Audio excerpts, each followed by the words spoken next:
Hello, beautiful humans. Welcome to the Human Beauty Movement podcast, your source for hope, healing, happiness, and humanity. My name is Jennifer Norman. I'm the founder of the Human Beauty Movement and your host. This podcast is here to guide you on your journey of self-love, empowerment, soul alignment, and joy. With each episode, I invite beautiful humans from all corners of the globe to join me for open conversations about their life lessons and the important work that they are doing to help heal humankind. Take a moment now to subscribe to this podcast so you don't miss an episode. I'm so glad you're here joining me for today's show.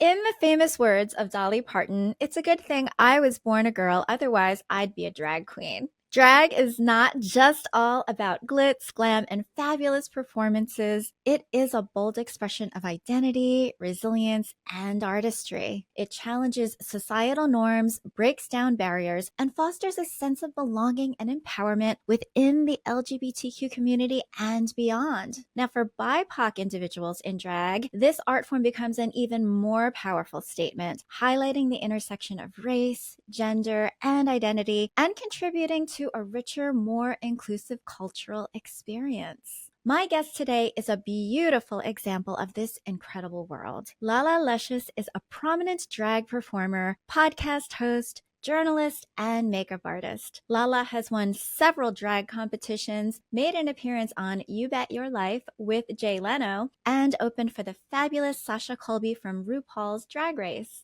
In addition to her captivating performances, she released a book of poetry called A Loitering Heart and launched her own makeup line, Snax by Lala. This episode is your opportunity to get genuinely curious. There's true magic in learning about others who are vastly different from you. By doing so, you gain unique insights into the connectedness of all human beings, and you may also gain the courage to showcase your own true colors. So, without further ado, please join me in welcoming the sensational Lala Luzious to the Human Beauty Movement podcast. Welcome, Lala. Hi, humans, and thank you so much for having me, Jennifer. I do want to say, everybody can do drag, so Yay! You can do it. You can do it. I believe in you. Maybe by the end of this, we'll get you a drag name and everything. Oh, thank you so much. Ooh, I can't wait. I love a new identity. That sounds like a lot of fun. And that is really what the name of the game is all about. Drag is fun, is it not? I mean, there's nothing that's not fun about drag. It's a blast. I think that it's the only thing in my life that I have found that grows with me. So when I was 18, I wanted different things out of being a drag queen than I do now that I'm in my 30s. And I love that it can change and grow with me. I think that's always how I have the most fun. Oh, so, well, you got to say more then, because how was it when you were 18 years old? And that's starting fairly young. Well, nowadays, perhaps not, but that is starting pretty young. And I can imagine there was like a little bit of an evolution of how to perform. And then what is it like now that you're 30? Yeah, before I get into that, I actually just recently started mentoring a 14-year-old drag performer. And I honestly... Wow. Yeah, it has really taught me about how much times have changed. Parents are completely supportive, front row at every show, bring in friends, and they are the only kid in their class doing drag. And I work at a few venues that allow me to have them come and perform. I mean, honestly, they're a star. They are definitely going to win the next RuPaul's Drag Race when they turn old enough, they're going to. In my first season, I actually did interview Cherry West, who's from the UK, and at the time was a 15-year-old drag artist and aspires to be on RuPaul's Drag Race UK.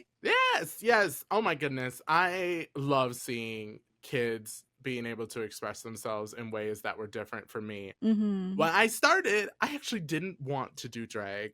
I did not. I fought it and fought it and fought it. I went to an all-male college, and in order to have a drag show and the school to pay for it, it was a fundraiser to raise money for AIDS awareness. And we were wanting to hire drag queens, and they said, well, this has to be an educational experience, so a student has to do it.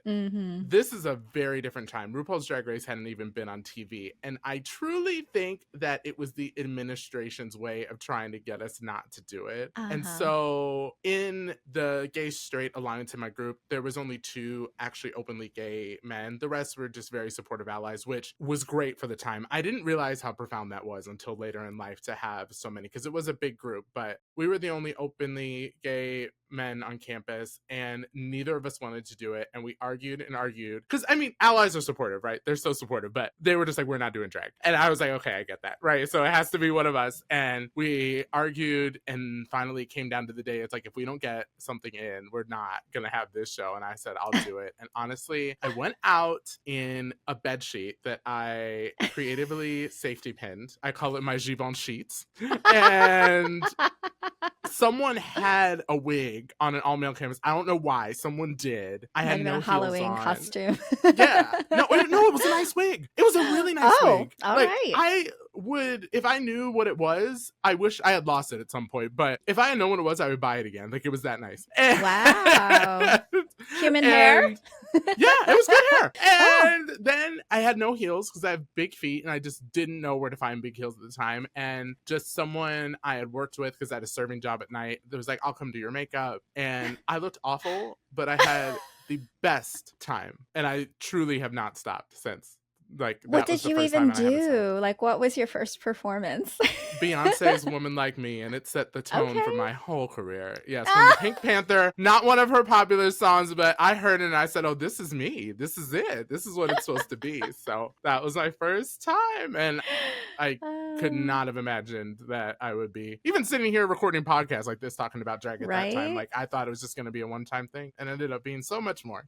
Wow. So ultimately, it turned into a job for you earlier than you had even imagined. So, from what I understand, right? That I was doing for free, and I would only do it once a year in college to raise money for charity, which is a very common thing to do in the drag community. Drag queens actually raise a lot of money and give back to their community, more so than people realize. I think that's one of the misconceptions about the drag community, is not misconceptions, but we're just not given enough credit for how much money we raise and give back to our own community, for sure. So I did do that. After college, I wanted to be a writer. As you've seen, I've gotten back to that. But there was a time where I thought I was just not going to include drag. But rent was due one time. Yes, rent was due. And at the time, my rent, this is going to sound so insanely cheap, my rent was $500. And there was a drag competition where I could win $500. So I went and did it at this club that was not too far from where I was living in Indiana at the time. And I won, but they loved me so much that the club hired me to be a cast member full time. And that's how I started doing it for professional money. Wow, that is incredible. And to be able to make a living, or at least make money out of it, I think that is pretty much saying how talented you were and how much of a natural you kind of were in terms of getting into that particular profession and really loving it and really having a great time. Clearly you were having a good time, and the energy was probably something that the audience could feel and really wanted to be part of. So, I mean, and that's why I say it's all about fun, and it uplifts people. Like, it brings sometimes a lot of comedy, sometimes a bit of debauchery. Yes, of course. And that's okay. As human beings, sometimes we need that kind of escapism, right? Exactly. I think that a lot of people on the outside, because it's such a transformation, call it escapism. For me personally, I learn a lot about myself every time I do drag. I learn a lot about myself outside of drag. Drag gave me a lot of confidence that I didn't have before. It's also given me an opportunity to lead people. I'm actually, during the day, I'm a supervisor in a call center, and I had no experience before I got my first supervising role in like leadership on my resume. But when I went into the interview, I told them, I said, I really would like this job,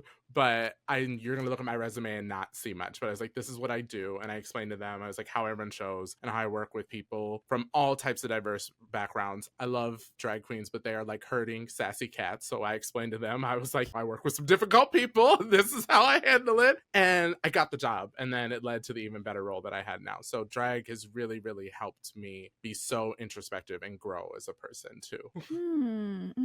And a lot of people wouldn't know that. I've heard a lot of people say it's kind of like wearing a super suit. You get into it and you feel ultimately more confident. And I think a lot of like women, cis women like myself, is like you roll out of bed and you just like look in the mirror, but then you put on your makeup, you do your hair, you get into that outfit, and you're like, yeah, I'm feeling myself. And you're revealing a bit more about yourself, and you're carrying your best self forward into the world, I think, when you're able to really showcase the inner you that really necessarily doesn't come with just like your normal skin and maybe your body body type or your body shape, to be able to wardrobe it and to be able to provide decor and embellishment. I often will say to people, sometimes people will talk about like makeup as a mask. And I'm like, but maybe the mask is revealing. Maybe you're more you when you wear that mask than if you weren't wearing that mask at all. Maybe it helps the real you to shine through. What do you think about that? I absolutely agree. I think that when we are everyday selves, we get caught up in a lot of limiting beliefs about what we can do. So we all have our own self-concept about what it is. So when you create a drag persona, or when you create the you that is getting dressed up to go out, whatever it is, something that's not you every day, you get to create that. So I know that for me, when I was lacking confidence in my everyday life, I was like, my drag persona is going to be confident. And by practicing that confidence through performance, I was then able to know what it felt like, and then I could do that in my everyday life. And so in those ways, I do think that it really says something about you. I did a really beautiful exercise once. I got asked to speak at a college. It was my first time doing something so big like that. And I asked one of the audience members, it was a girl, she came up on stage and said, "What's your name?" She said her name, and I said, "I want you to come up with the drag name." And I was like, "What's your favorite candy and the street you grew up on? And we're going to go with that as your drag name," or whatever I said.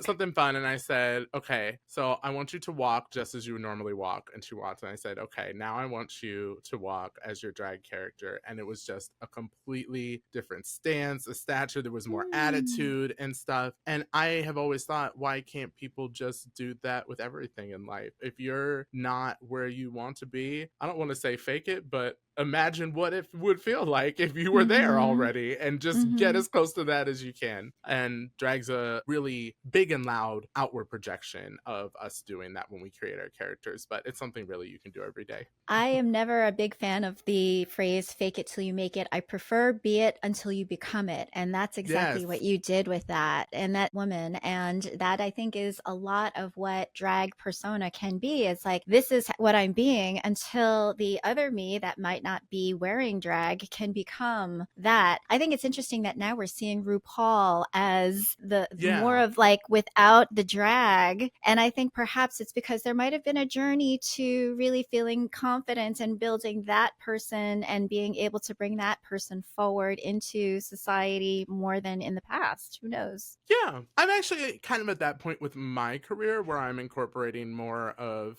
my outside of drag persona into my brand. I have an acting career that is not always in drag, and just different things that I've done. I like telling the story of that clothes are clothes, or a look is a look, and you can have fun with that. But at the same time, it's all the same person. I've always liked telling that story, at least when it comes to myself. I know that for a lot of drag performers, the transformation is very like night and day. But for me, I act pretty much the same with with hair and a wig on or not, you know, still fun, still loud, still like to have a good time. And I like being more open with that. And I really, really appreciate Rue for being an example of how to do that. Oh, yeah. Yeah. Now, for those who are just listening to this podcast, not everybody has the benefit of seeing your gorgeousness. I would love for you to describe, just for the accessibility of it all, describe your persona, describe the way that you look to our audience who might be just listening. Right now, I have some fabulous Farrah Fawcett black hair on. I have my headphones creatively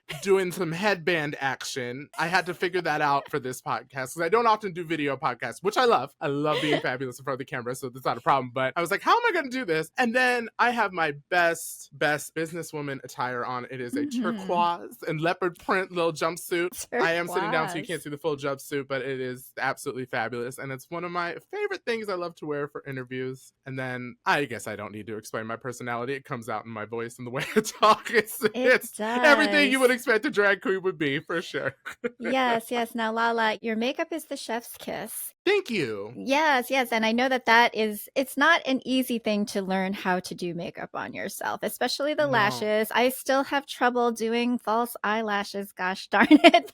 But I know, like, the drag community, really, the eyelashes are so important and the lips are so important. And now you've actually launched your own makeup line. So I would love to hear about your whole journey and evolution with makeup and learning the art of makeup artistry. I'm so glad you asked this question because it's not a part of my journey that I get to talk about a lot, but it actually was very much a struggle. So when I started, there was not a lot of options for people of color. I also was in rural Indiana where there also were just not a lot of drag queens. And if there were, like anywhere near me, they were definitely all white. So I found myself going to the drugstore and buying products and mixing them together and like making my skin tone and things like that so that I could start my drag career. Obviously, there's a whole bunch of issues as to why that was even a thing and it had to happen to me. But I also really appreciate that time in my life because it really taught me how makeup works. And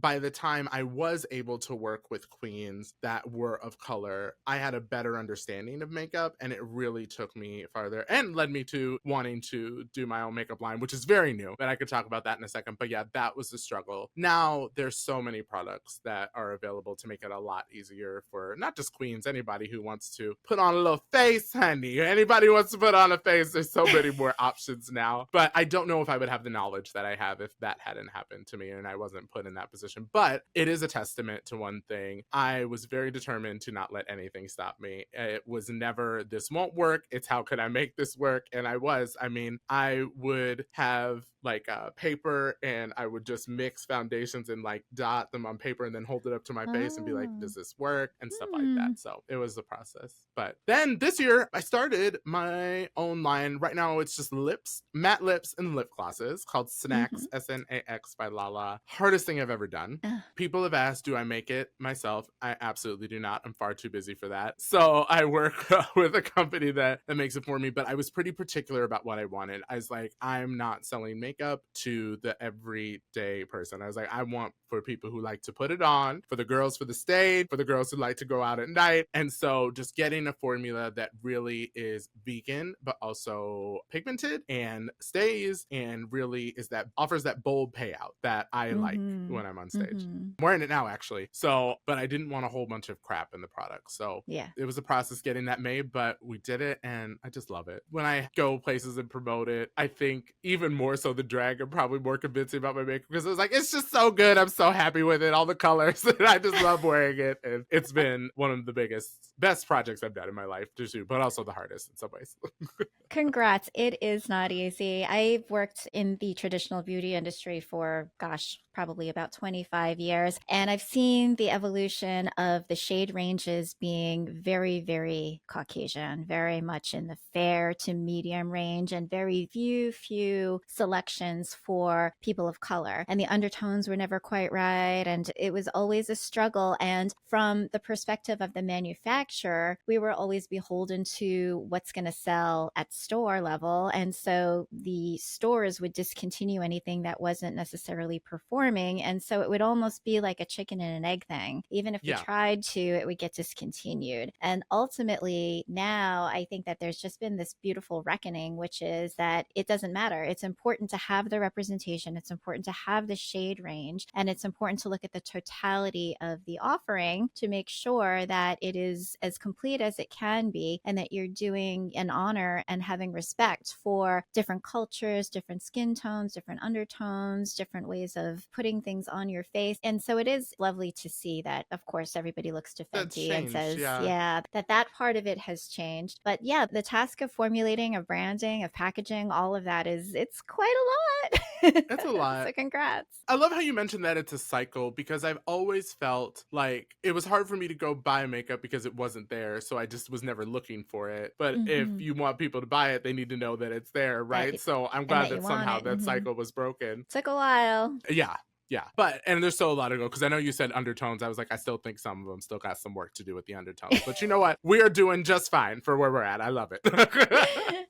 Good. Well, you look gorgeous. And I love that. Yeah. I mean, I love how you've done your eyes. There's like, what do you use as far as inspiration to get a look? Do you find just like some stuff on videos and all of that? Or what's your process? I did watch a lot of YouTube tutorials as well. I've always said I probably have a makeup degree in the hours of YouTube tutorials I've watched. Today's look is featuring a smoky eye with a little bit of glitter over the smoke. But actually, fun fact, in the drag community, smoky eyes are considered lazy. So really? Okay. yeah, if you are getting paid, it needs to be an open lid with the big lashes and stuff. I was working before this podcast, so y'all got the smoky eye today, and it looks good. But you know what? if I was going on we stage, are none the wiser. but that, yeah, if you're going on stage and working professionally, you should be doing like an open lid style. Yeah. There's a lot of specifics when it comes to like the details of being professional. So you always have to have nails, jewelry, wigs. With the rise of RuPaul, just Drag Race has been a point of debate. I like them, but I was raised old school. Like the drag queens that I watched coming up as a queer kid were all of the old school where everything is very over the top but feminine. Now we're getting into more androgynous. Some of it I wouldn't even call representing a gender necessarily. I love it. I admire it so much. I see so much talented makeup and costuming and stuff that I just have not explored what that would look like for me yet. But I appreciate it and I think it's great. So I'm not saying that it's not. But standard for professional is if you're not wearing nails, you're not doing drag, you got to have your jewelry and usually a good wig on. So amazing. So what would I won't say typical because there probably is no such thing, but you said that there are some standards and some do's and don'ts within drag in terms of a performance, aside from the wardrobe, the jewels, the nails, the makeup and whatnot. What makes a good drag performance? The look is important. I was a very natural performer, but I found a time in my career where I wasn't getting anywhere, and someone just told me one day, they said, no one is taking you seriously because of the way you look. And I was just like, honestly, some people can't handle that like really real advice. It like hurts their feelings. For me, that day changed my whole life. They're like, okay, they're like, you're amazing to watch. But when you're wearing store-bought stuff, which you can buy stuff from a store, another drag queen who's pretty famous in New York City, she told me, I was there just visiting and I met her at a club and she told me, she said, never wear what you bought. She said, buy it and then change it before you put it on stage. So she's like, make it your own. Yeah. Change something about it so that it's your own unique piece. So what I tell my drag kids is that 50% of the work should be done before you hit the stage. So how are we looking? How's our makeup? How is the look and the ambiance that you're portraying? Then you need to perform. Knowing all your words has always been a stickler for me. I've never seen a good drag performance where the performer does not know their words. Some people might debate me on that. I've never seen it yet, so I'm going with that in terms of what I believe for sure. And then I also feel like it's really important that each performance has a story. Even if it's not a great story, it should have a beginning, middle, and end. It should just creates that engagement with the audience, because entertainment in some way is always storytelling, right? We're getting people out of their heads and out of things that may be going wrong in their life for a minute and entertaining them. So it's always a story in that way. And I feel like drag performances should reflect that type of story too. So those are the things for me that make a good drag performance. All right. I would love to talk about the idea of being your true self, because I think that being a drag artist and performing is such a great model for somebody kind of coming into their own power, the idea and transformation and finding one's own voice in one's performance. But for the person who may not necessarily be a drag artist and somebody who's really struggling with understanding who they are, like what does being authentic and true to yourself mean in the context of everyday life, in your opinion? Yeah, I think in terms of drag, we are a community that doesn't follow the rest of society's rules. We're not afraid to just make something happen just because who says it can't. I mean, I have just kind of a general rule. As long as I'm not hurting anybody or hurting myself, then I'll do whatever I want to do on stage. And when I look at being your authentic self, there's so much that our upbringings put on us. I actually had a really interesting conversation with my friend who's also a Black drag queen, and we were talking about education and when we learned that Black people were in slavery, basically. And I asked a question. I said, did it make you a better person because you knew that? And I said, I understand that it made you more aware. I understand that it's knowledge we need to have. But was there truly anything about it that made you better for knowing that that happened in our history. And they were like, no. It was like, right. And I was like, so we're walking around with all this generational trauma that, yes, it affects us, but it never happened to us, and in some ways isn't our story. It's our ancestor story, but it's not our story today in so many different ways. And I think that that happens with queer people too. The world is so different. Like, you're having young queens on your podcast, and I'm working with young queens, and times has changed, but yet I think being a queer person, you still carry certain traumas that can affect your concept of what you think you can do. I always encourage people to be mindful of it, because we don't want to forget our history and our past, right? But don't let it limit you. If someone asked me if I'd be sitting here talking about drag and working with young queens and traveling and doing all these things when I was 18 and I first started it, I would have just laughed. I'll be like, no, the world will never be like that. And it's changed so much. So I always want people to have that eye on what could be. And I think that that's how you end up stepping into your authentic self, which you may not even know yet. If this is all that's happened in, I think it's been 18 years I've been doing it, I can't wait for the next 18, and I have no idea what that's going to look like. And that's okay. I'm excited. I'm going to keep focused. I'm going to keep working hard, and I'm going to let it do that. But I know that I'll never get to amazing places if I keep on to limiting things in my head. So, oh, I'm so glad that you bring this up, because I have to say, and this has been something that has been rearing up a lot recently, because I work in the space of DEI quite a lot and inclusivity. And I have a real issue with a lot of the quote unquote anti-racism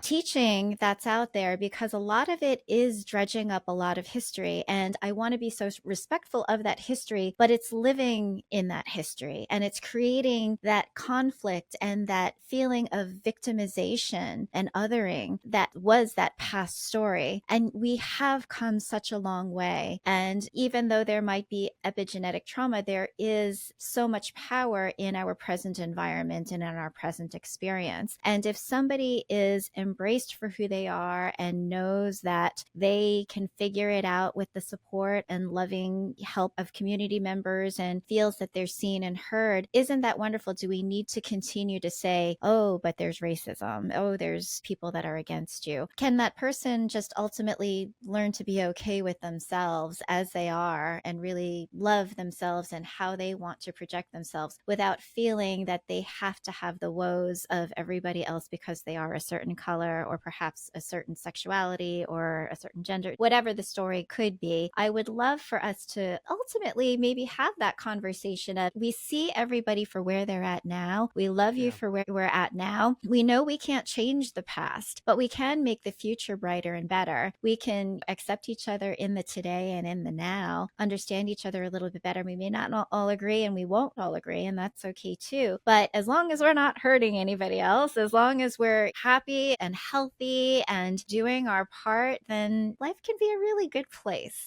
I think. It can. It can. It's definitely an interesting struggle. Obviously, my parents, well, in day-to-day life, I would identify, or at least in terms of society, as a Black male, right? And my parents couldn't send me out into the world not knowing what that means, right? We all know that there's just certain perceptions that honestly threaten my life. So they have to educate me on it. But there was also things that they said, like, I remember one of the things that my grandfather told me before I left for college. He was like, you can't do what the white kids do. And if you want to be successful at anything, you're going to have to be twice as good to get half as much. And I was like, oh my gosh. I was like, why can't I just be good? And like, why can't I just not be good for a Black student or good for a Black drag queen or good for anything? I was like, why can't I just be good? And the fact that I'm good takes me where I want to go. And so that's why sometimes when I work with other people of color in drag and in other ways, I want to have some shifts in that conversation so much, because it's just, the world isn't the same as what we were necessarily taught, and we have to be in the world that we're in. And some of those rules do apply. We all know that there's stereotypes and all types of isms and obias, right? But sometimes they don't. And honestly, if I had thought like that, I know for a fact I would not be sitting here talking with you right now like this. I know I wouldn't be here. And I can't even imagine not having been a drag queen performer. It's changed my whole life. And I would have denied deny myself that had I listened. I will say that many, many years ago, this was back when I was in my late 20s and I had graduated. I got my MBA from Georgetown. One of my best friends during Georgetown was a male. And after graduation, he came out. Not as if I didn't know, but not as if anybody didn't know. We knew, but he came out and afterwards got hired by a very big, prestigious food company. I went to visit him and he gave me my very first gay bar experience. It was Minneapolis. Where'd you go? Oh Lord, if I could remember that, it was like 30 years ago. Okay. But I almost got kicked out because I went into a room I was not supposed to. I didn't realize that they were like. I know where you were at. I won't say it on the podcast, but I do know where you're at now. Yep. Yep. Okay. Yeah, because here I was. It was my first experience, and he's like, "Come in here. I want you to see this." And I was like, "Wow!" My eyes were opened, and of course, and then I feel a big hand on my shoulder trying to drag me out the door. You're not supposed to be here, and we had to like beg and plead, like I had no idea. So, anyway, that's funny that it's still around. Number one, and number two, that you know which place it probably was. But yeah. I will say that this was a very different time in that it was not acceptable for the intermingling. It was like my friend had just come out because he didn't feel comfortable at a place like Georgetown Business School to be gay. And then interestingly enough, when he started working for this large food company, he felt the desire to become trans, to start dressing as a woman and to go by a new moniker, and requested that everybody call him Coco Chanel, whatever the name was. And it got him fired. And this would not happen today because of diversity and training and all of that, but it got him fired. And not only did it get him fired, it got him committed. Like at the time, he was committed to a psychiatric ward, had to go on meds, and it damaged him for the longest time. And I've lost touch with him. I don't know how he is now. However, it was a really, really dark time. And there was something about the non-acceptance of somebody who wanted to transition the way that they presented themselves and feeling like that was a mental illness. And so I'm pretty confident you've probably had experience with some folks in the community that may or may not have been sanctioned as such. And so I was just curious to see from your perspective, like for me, I feel like it's a bit heartbreaking as we're fast forwarding to today, because I keep saying like that would never happen today. Like we would have more compassion, we'd have more understanding, we would know what to do. Back then, it was just like, this is a scourge on our reputation. We can't have this person in our department. And so it just to me shows the progress of where we've come. But yet I still believe that some people are having such a struggle with their own gender identity or identity in general. And gender in general. Yeah. Yeah. Can you tell us, like, are there any stories or any experiences that you've had that enlightening for you that you'd want people to know about? Yeah, so many things. I don't even know where to start. I think in terms of my own journey, I never came out. I think that people just knew. Mm-hmm. Came out as gay, I should say. Mm-hmm. I never really came out as gay. Coming out as a drag queen, coming from a successful Black family, that was difficult. It was very difficult. I don't identify as trans just because with the trans people I know, and this is just me talking as me from my perspective, when I talk to them, there's a part in their story where they felt that they were born in the wrong body or the wrong gender or however you want to phrase it. I've never felt that about myself. And that's when I knew I disliked drag. I also like to look like I'm on the red carpet all the time. So I was that, but it's not something I care to go to the grocery store, and nor would I do that. And if you do, that's wonderful. Some of my favorite best and truly the best entertainers in the drag community are trans entertainers. So I love everybody the way they are. But for me, I just knew it wasn't my story. So I didn't have that, but still having to come out as someone who was willing to play with gender to my family was difficult. We didn't talk for a long time. Okay. About 10 years, but 10 years later, my mom was front row of pride watching me, cheering me on. And so I think that I do, if I could share anything about my personal story, I want people to know that whatever you're going through, even if it's with the people that have hurt you the most, it can change. And I want those people who may be going through things like that to have faith. We've seen the world change a lot, but sometimes it is those individual people in our lives that you want that love and acceptance from, and it can change. So I want to say that. But for me, when I think of why it's that way, change in any capacity has always scared people, and unfamiliar has always scared people, unless they're people that are naturally curious and stuff. But for most people, as a society's general collective consciousness, it scares them. I had a very interesting time in my life where I was in rural Indiana and I wanted to do drag so bad, but I didn't drive. So I was stuck in a cornfield, literally a cornfield. And I was just like, we're going to have drag shows out here in this cornfield. So I started it and I got so much pushback from the community. Like, they're going to do this in front of our kids. God doesn't like this. I will tell you, curiosity always gets people, because every single show, line out the door, round the to see us. By the time I left, I did it for 4 years. By the time I left, we were the highest paying drag show in all of Indiana, literally in the middle of nowhere. We paid queens the most just because we were generating that much revenue. And so where I'm going with this is that once people saw it, they had a blast and they had fun, and they were witnessing people who have found a way to find joy. Where I lived was a pretty miserable part of Indiana, where everybody was just struggling and it was poor. It just was. I'm not even gonna lie about it. I won't say where I'm from, just I'm not gonna throw them under the bus, but it was just a miserable part of the state, right? Okay. But they had found people who had found joy against all odds, and they got to witness it and enjoy it with us. And that's what I feel like people are doing when they deny people the freedom to be themselves. You are denying their joy and you're gatekeeping joy. Why would you do that? And I don't care what you believe politically, personally. It's just not human to do that to other humans, no matter what your views are. I just feel like no one should be denying joy to anybody. So I want people to think about that when they make those types of decisions. Obviously, legally and stuff, times have changed, and there's a lot more protections now, but that doesn't necessarily always mean that minds have changed. It just means there's protections in place for those minds that haven't. But I want people to think about that. There's no reason to gatekeep joy.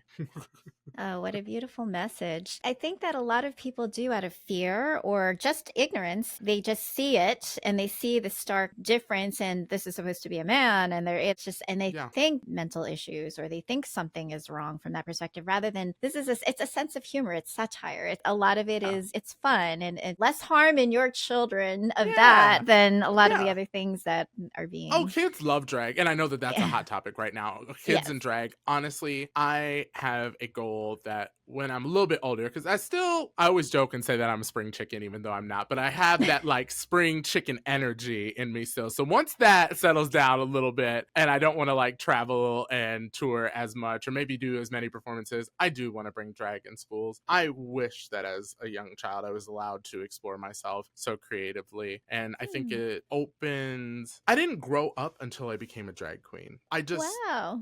Queer people have to spend most of their childhood hiding who they are, and because they're doing that, they're not figuring out who they are, because they're just so worried about covering their tracks or making sure they're not too this or that, and there's never any space. So then when I started doing drag, that was really my first time where the doors just burst wide open. I was like, yeah, I can figure me out, while also wearing dresses and having fun. But I was also figuring myself out too for the first few years that I was performing. And I always say, I just wish I had done it sooner. And I would love watching the 14-year-old drag queen I mentioned. If she listens to this, hey, Kylie with 3 E's, I'm sure she will. She follows all my stuff.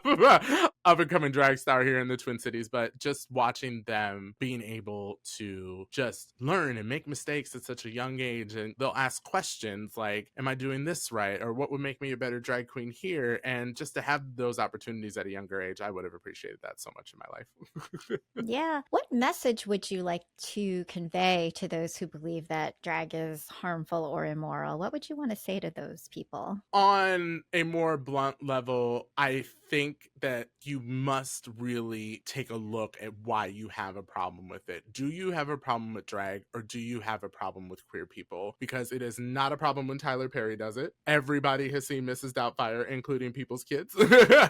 But suddenly you get openly queer people performing in nightclubs, and that cannot be shown in front of your kids. So the first question I would ask is, do you really have a problem with drag? If you do, I just think that people need to be more educated, not necessarily about drag, but about history. Gender bending, gender roles, and honestly, cross-dressing, trans identities are throughout history.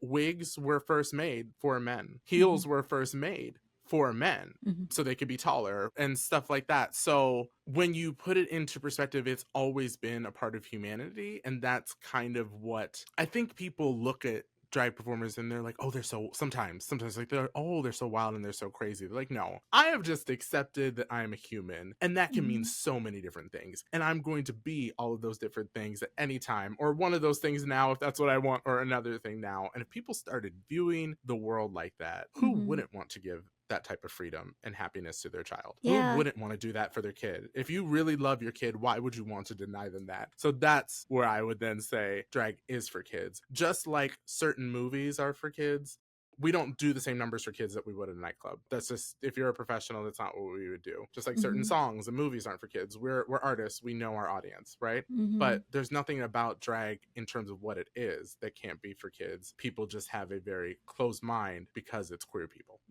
That could be true. And to me, there are a lot of powerful lessons in it. Number one, I feel like somebody who is drag, and I will say that most of my friends and those that I know in the LGBTQ community have such a strong sense of self. Like, I always wish that as I was growing up, that I had that kind of self-confidence, self-knowledge, understanding of who I was and what I wanted out of life. And to me, it almost gives you permission to live unabashedly, to be unapologetically, and just really living life to the fullest, and knowing that there are endless possibilities in the world to be and to become anything that you want to be. And I think that that's a really good lesson for people in general. I think it's also a very good lesson as a parent, is that when you have a child, and I do have a son who's 18, and I think about the life that I had envisioned for him as when he was born and when he's growing up. And a lot of parents have these idyllic sensibilities and these visions of what their child will become when they're older. Oh, they're going to be this and that. And they really try to navigate and steer their children so tightly in many cases towards that direction. And if the child wishes to veer off and be their own selves and explore, then it's like, get back in the lane, get back in the lane. And so putting up all of these restrictions, that child as his or her own unique human being and expression of energy. So as I have evolved as a parent, I've realized it's like no expectations, nothing but love. My job is to love, and whatever the child wishes and wants and decides to become is beautiful and it's wonderful, and it has nothing to do with what my wishes are or what I'm hoping or who they'd marry, or it has nothing to do with that. My opinions don't matter. It's really like, I love you unconditionally. And that's what real unconditional love is. I think that a lot of people are very much not understanding the idea of what true unconditional love is, and decide, okay, I can't accept this. It's not something that reflects how I want my family to be. Let's walk away from that. Let's have no expectations. Let's just let people live their lives. One of my favorite quotes by my favorite author, Maya Angelou, is, when people show you who they are, believe them the first time. A lot of times that quote is used in a way that's like, oh, if people have wronged you or hurt you, just believe that's who they are and walk away. I've always read it, and even the first time I read it, I always read it as, when someone comes to you as they are, just know that that's who they are, that that's what they're presenting. So when I think of like the conversation of trans peoples particularly, I'm just like, this is who they're showing me they are. Why do I need to believe anything else? Like, I know myself better than anybody else, and they know themselves better than anybody else, and that's just it. Like, it's only my job to believe it. Now, if people based on their actions do you wrong, that's a different thing. But in terms of just who they are, just believe them. It's what they're putting out there. There's nothing to fight about. That's what it is. And I always have navigated the world with that mindset from a very young age. I watched a lot of people, famous like movie Hollywood women, because that's kind of like my vibe, especially when I'm on stage. So I always am observing people. But I think there's always a truth in the way that someone present themselves. And I've never come across somebody who, unless someone who's intentionally malicious, but people who are genuine, they present themselves as how they want to be. And I think that it's so important to respect that. So to hear that kids are now being raised, because like you said, I don't have kids, but I had parents that expected things from me that clearly did not happen. But to have the gift of being raised without that pressure, I can't even put into words. Like, I'm stumbling over my words thinking about what a gift gift that would be to have as a child. So Mhm. I'm so happy to hear that from you for sure. And I know that it's not easy for a lot of people. And so I do empathize with parents that it is when something does happen that isn't to your expectations, it can feel like a loss. It can feel like grief. It can take a while to go through the process of coming to acceptance. And hopefully that person will. If not, then obviously there are situations where there are rifts in families or friendship and all of that. It does happen. The hope is that somebody will love you enough and showcase their love enough to say, even if I need a little bit of time, I love you. And I want you to know that beyond anything, I'm always going to be here for you. It just might take me a little bit of time to like mentally deconstruct all of this and reconstruct what the new present looks like. So, and that's okay. I think that people, unfortunately, I feel like sometimes the queer community doesn't allow space for people to have their emotions and educate. I've seen so many situations where people are just expected to show up and know everything. I was like, where is the space for learning? It was so different for me being in Indiana because I was in an area where nobody knew anything about this stuff. So I found myself constantly teaching people, and I became very comfortable with having the conversations as long as I could tell that their intentions were to really be genuine and learn. yeah, I do think that there should be space for learning, for space for processing, and space for those things. So yes. Anything I say, I do want to acknowledge that there should always be space for that. Yeah. Well, I think that that is definitely the case for anything that might be new, or society is always changing. The things that are acceptable today will be far beyond later on in life, I'm sure. A lot of times we'll probably be having conversations about other things where we're like, do you remember back in 2024? All sorts of things. I have a question for you, Jennifer. Yeah. Okay, so I want you to try to pick a drag name while we have our time together. What is the first name that pops into your head that sounds the most fabulous? Well, you know what? The name that I think of, which isn't really a great drag name, but it is a name that I actually have affection for, is that if my son were going to be a girl, I was going to name him Luella Sky. And so I think that that might be my drag name, Luella Sky. I think that's a beautiful drag name. Oh my goodness. Okay. And do then you go have a by first song? Well, and then go by Lulu or something like that. I like that. Yes. So it's Lala and Lulu.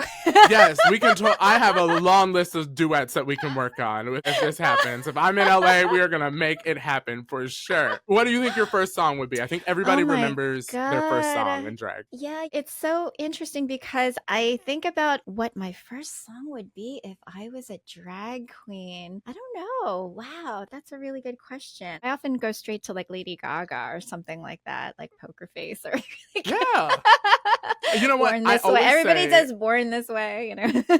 I would say this, if there are any emerging drag artists listening, when you do your first song, make it about what you want because you'll never forget it. It will be with you for the rest of your life. So okay. That's what I say. Yeah, see, I automatically think Lady Gaga and then I'm like, no, that's not really me. I see it. I see it. I can see it. I can see like the pop can roller hair type thing for you that you did in the telephone video. I think it could be fun. It could be a thing.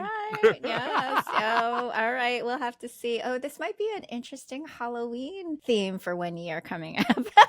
Yes, do it. Honestly, I think that everybody listening, if you are able to, please try doing drag once. And it does not matter the gender. I actually should talk about that real quick. So one misconception is that there's always a cross-dressing aspect. But actually in the actual drag community, there's now 4 different types of drag. So there are drag queens, which are usually mask-identifying individuals transitioning into women characters. Drag kings, which are femme identifying individuals transitioning into masked characters. But now there's something called Femme, which are women who also identify as femme in their daytime, but they just amp it up at night and they're wearing the wigs and the heels and the lashes too. And then there's also male entertaining, which I always kind of say the best way I can describe it is like a male version of a Las Vegas showgirl. I mean, these are over-the-top costumes, amazing choreography. Like a Liberace. Sometimes wigs, sometimes not. Yeah, they have makeup on too. So there's really so many ways to do drag now. So I encourage everybody, no matter what you want to do, just try drag once. You're going to have a blast. Okay, that is our assignment, everyone. We're going to do drag. This Halloween. Lala, what is next for you? What do you have going on that you'd like for everybody to know about? That is a great question. I just released my first new episode in 2 years of my podcast, Snax the podcast, and I have been away from podcasting for a while. I went through a breakup. I was going to try to find a creative way but I did. And that was 2 years ago. And so my podcast is about living your fabulous life. And I was like, my life doesn't feel fabulous right now, so I can't do this show. But over the course of 2 years, I would just get like a random listener email or an invitation to do a podcast. This is actually the first guesting spot I've had since I've been back, so thank you for having me. And I kind of realized that I was still able to make an impact. So I'm exploring that now. I'm finding all types of fun guests. The guest that I released today was on RuPaul's Drag Race, Pandora Box. She was absolutely amazing. And then my next guest is actually the boss of burlesque, which is akin to the drag community. So if you ever get a chance to get a burlesque performer, it's similar, but it's different, and it's a super fun conversation about that type of performance. But they actually happen to live in Minnesota, so I'm going over to their house this weekend to record that and talk about burlesque. And I don't know, I want to explore, just like you said, I get to meet people that I wouldn't normally get to meet, and I'm really excited to do that and grow in that way. In the meantime, I am heavily booked all over Minneapolis, so if you are in the Twin Cities and want to come see me in a show, follow me on social media. I'm probably on stage somewhere, and I'd be happy to see some new friends. Well, Lala Luzious, thank you so much for being on the podcast. What a joy. And I hope to get to Minneapolis and see one of your shows one day. Or else get your fine buns out to LA. Yes, we're going to get you in drag. We're going to do a duet, and then we'll go back to that club and relive your first experience. That's the plan, for sure. And thank you so much for having me. This was a blast. Thank you. Thank you for listening to the Human Beauty Movement podcast. Be sure to follow, rate, and review us wherever you stream podcasts. The Human Beauty Movement is a community-based platform that cultivates the beauty of humankind. Check out our workshops, find us on social media, and share our inspiration with all the beautiful humans in your life. Learn more at thehumanbeautymovement.com. Thank you so much for being a beautiful human.